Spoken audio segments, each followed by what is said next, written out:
സിദ്ധേ ഇവിടെ ഇരിക്കടാ. കയ്യിൽ പേപ്പറൊക്കെ ഉണ്ടല്ലോ, എന്താണ്? കവിത എഴുതറാ. ഞാൻ പണ്ടും ഇങ്ങനെ അമ്മായി, എന്തെങ്കിലുമൊക്കെ വിഷമം വന്നു കഴിഞ്ഞാൽ ഉണ്ടല്ലോ, പേപ്പറും പേന എടുത്തിട്ട് എന്തെങ്കിലുമൊക്കെ ഇങ്ങനെ വരയ്ക്കാൻ ശ്രമിക്കും.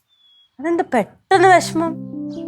വിഷമം എന്താന്ന് വെച്ച് കഴിഞ്ഞാൽ 6 ദിവസം നേരത്തെ അങ്ങനെയൊക്കെ പറഞ്ഞില്ലേ, എന്റെ അടുത്ത് മിണ്ടത്തില്ലാന്നും പിന്നെ എന്റെ വീട്ടിലേക്ക് വരാൻ താല്പര്യമില്ലെന്നൊക്കെ പറഞ്ഞപ്പോ കേട്ടപ്പോ എന്തോ ഒരു വിഷമം.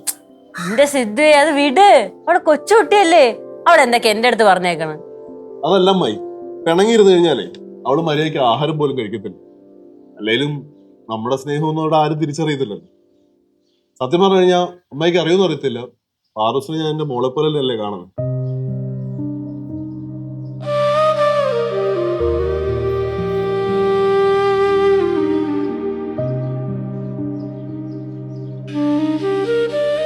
ഞാനേ ഒന്ന് ജംഗ്ഷൻ വരെ പോയിട്ടോ. ഇത് പാറുവിന് വരച്ചാണോ?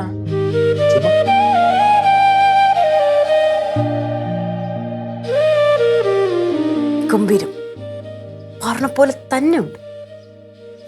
ലച്ചോ, ലച്ചോ, ആ പാറിനെ വിളിച്ചോണ്ടെങ്കിൽ വാ.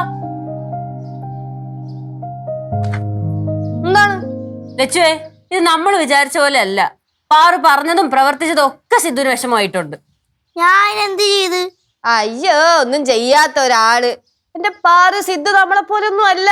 ഭയങ്കര ലോല ഹൃദയനാണ്. ചെറിയ എന്തെങ്കിലും കിട്ടിയാൽ മതി ഭയങ്കരമായിട്ട് വിഷമാവുന്നേ. പാവ സിദ്ധു. ഇത് വല്ലതും അറിഞ്ഞിട്ടാണ് ഈ പറയണത്. ഒന്നുമേ തെരിയലേ ഗൗരി. എന്റെ പൊന്നു ലച്ചു, അവ ഇവിടെ നിന്ന് കരഞ്ഞോണ്ടാണ് എണീറ്റ് പോയത്. കണ്ണിൽ വല്ല പൊടി വീഴാണ്. പാറു, ഇതാണ് ഞാൻ പറയണത്, നീ കൊച്ചു കുട്ടിയാണെന്ന് നിനക്കൊന്നും അറിഞ്ഞൂടാന്ന്.